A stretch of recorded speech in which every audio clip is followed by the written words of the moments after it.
২৯ March রবিবার ভোরে ইরানের ইসলামিক রেভলিউশনারি গার্ড কর্পস বা আইআরজিসি ঘোষণা করেছে যে অপারেশন ট্রু প্রমিস ৪-এর ৮৬তম ধাপ সফলভাবে পরিচালিত হয়েছে।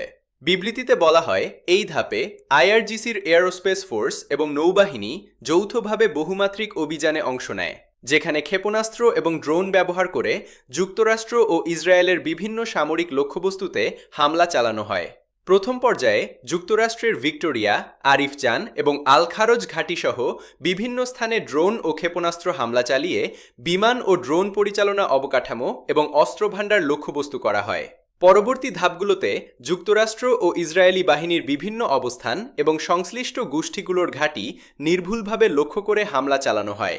এসব হামলার স্থানগুলোর মধ্যে ছিল আরাদ, নেগেভ, তেল আবিব, এরবিল, যুক্তরাষ্ট্রের পঞ্চম নৌবহর এবং আল ধাফরা ঘাঁটি। আইআরজিসি জানায়, এসব হামলার ফলে বিভিন্ন স্থানে ধোঁয়া ও বিস্ফোরণের দৃশ্য দেখা গেছে এবং বহু মিলিয়ন ডলারের মার্কিন সামরিক বিমান ধ্বংস হয়েছে বলে দাবি করা হয়েছে। তারা আরও দাবি করে, এই হামলার তথ্য গোপন করার জন্য যুক্তরাষ্ট্র সমর্থিত দেশগুলোর প্রচেষ্টা ব্যর্থ হয়েছে।